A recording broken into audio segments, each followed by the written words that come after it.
तर नमस्कार मंडळी, दरवर्षीप्रमाणे यावर्षीसुद्धा आळंदीत कार्तिकी वारीसाठी गावाकडनं वारकरी आले होते. विशेष म्हणजे महिला मंडळ पण असते दरवर्षी.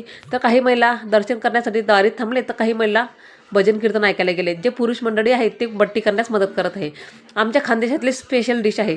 कोणाचं लग्न कार्य असो का कुठलाही कार्यक्रम असो, बट्टी हे आवर्जून केल्या जाते. ही बट्टी गौरीमध्ये शेकून सुद्धा केली जाते किंवा पाण्यामध्ये उकळून सुद्धा केली जाते.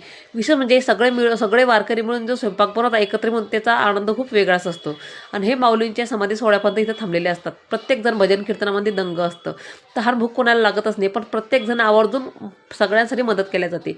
बट्टी पाण्यात उकळून कट करून घ्यायची, नंतर त्याला तळून घ्यायची. या बट्टीसोबत घोटून वांग्याची भाजी किंवा गंगाफळीची भाजी केल्या जाते. पण इथं कांदा लसूण खात नाही. या मठात जे थांबले तिथं कांदा लसूण खात नाही, म्हणून गंगाफळीची भाजी केली आहे. सगळ्या पट्ट्या तळून झाल्यात. गंगाफळ स्वयंपाक पूर्ण करायला तयार झाले आहेत. वारकरी जेवण करायला बसले आहेत. ही बट्टी विशेष म्हणजे वरणामध्ये चुरून खायची असते. तर आजचा व्हिडिओ तुम्हाला कसा वाटला असता नक्की कमेंट करून सांगा. व्हिडिओ आवडल्यास लाईक शेअर करा. चला तर भेटू.